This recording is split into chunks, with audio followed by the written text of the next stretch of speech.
everybody, we're here with our school nurse, Nurse Susie McCauley, your assistant principal, Mr. Martin, our Officer Middlebrook, and your principal, Mr. Tyler. We're going to do a little question and answering session today and just cover some issues and some things that we feel like we need to go over a little bit more in depth.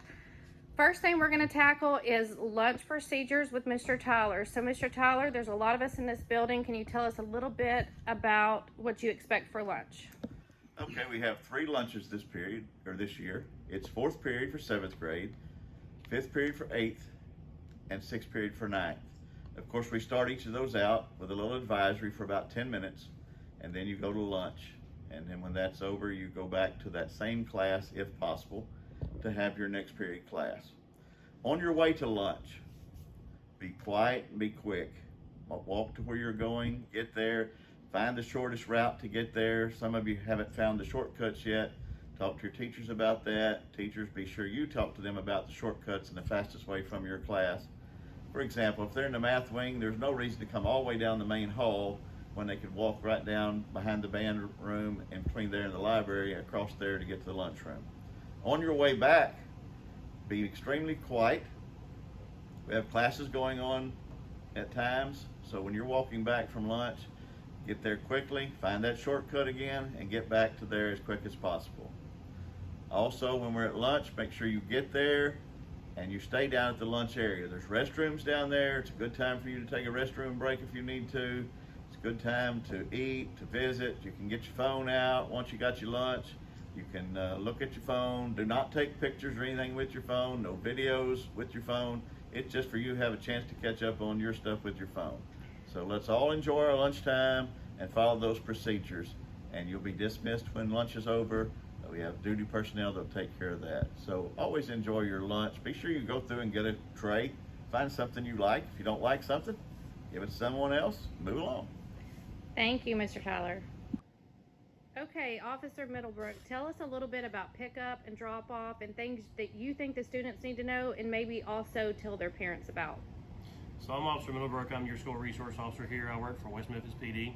So in the mornings, you'll see me out at the crosswalk. When your parents get ready to drop me off in the mornings, just have them come straight to the line. I'll be stopping traffic so that way you can come across. If your parents need to, they need to drop you off at either one of the crosswalks.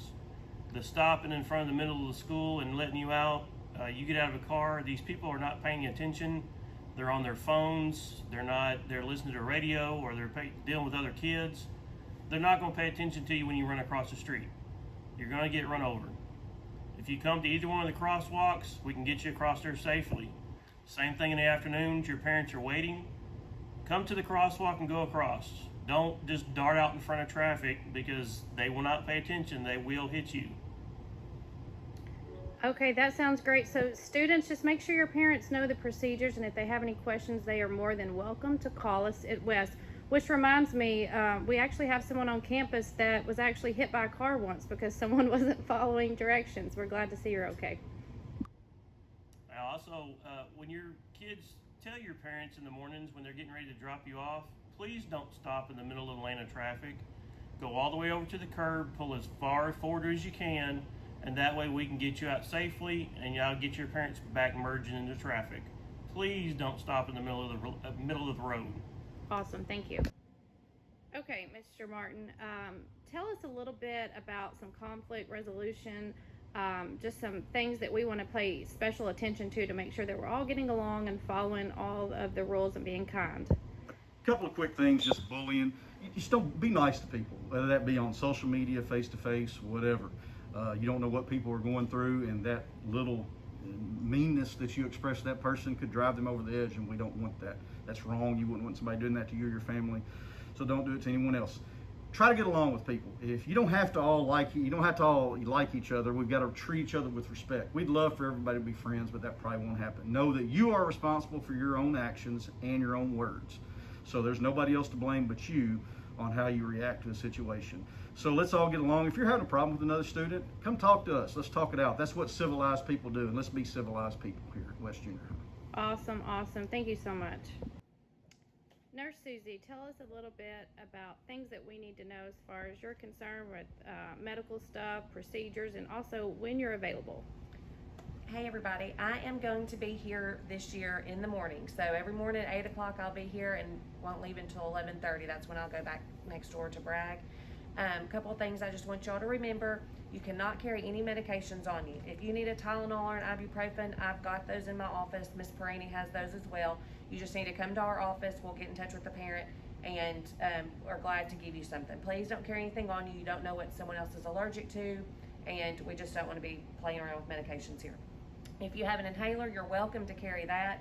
But if you have to use your inhaler for any reason, come by and let me know, just so that I can check on you and make sure that you're still feeling, that it helped and that you're feeling better. But you are welcome to carry an inhaler. No other student is to mess with it, and if anyone tries to play with it or, use it, then please come and let us know. Next Wednesday, like I said, the East Arkansas will be at the arena providing COVID vaccines. That is not mandatory, it's optional, but please take those forms home so your parents can make that decision. If you come in contact with anybody that has COVID or anyone in your family's tested positive, please let the school know. We have a person, Miss Gwen Looney, who's our point of contact, and we need to let her know so that she can let us know what day you're able to come back to school.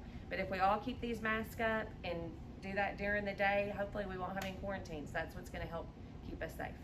Awesome. Thank you so much. Miss Crater, your counselor. I just want to go over a couple things real quick about the scheduling. So I know that some of you may feel lost. It's natural. There's some 9th graders lost, so 7th graders don't feel bad about that. This year that we changed that we've not had before is we have 9 periods.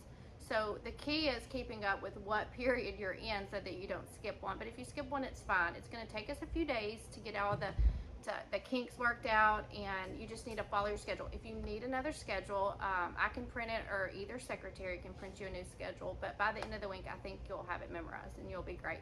So just keep in mind there's nine periods. 7th grade eats 4th, 8th grade eats 5th, and then 9th grade eats 6th. Another tip, you could use your phone and take a picture of your schedule. That way you don't have to worry about losing it, so you can always have it on your phone, so you're welcome to do that as well. The Bluent period is a little chaotic this week, and that's just because we haven't assigned you or trained you on the software where you're going to start being able to pick all the fun stuff that we've got planned for you, doing some remediation and enrichment, working on things that you maybe need extra help on. That's going to start soon. So this week it's a little chaotic, but you need to know the Bluent period this week and your advisor. That is your advisor. I know we've switched a few of y'all, so we're sorry about that, but we got to get everybody set so that we can go full blown with this. So if you have any questions about anything about your schedule, come by and see me. If you get a schedule change, I will call you out. So as soon as that schedule change takes place or it's approved, I'll call you out and give you your new schedule. Okay, everybody have a great day. And again, if you have any questions, ask any of us. Thank you.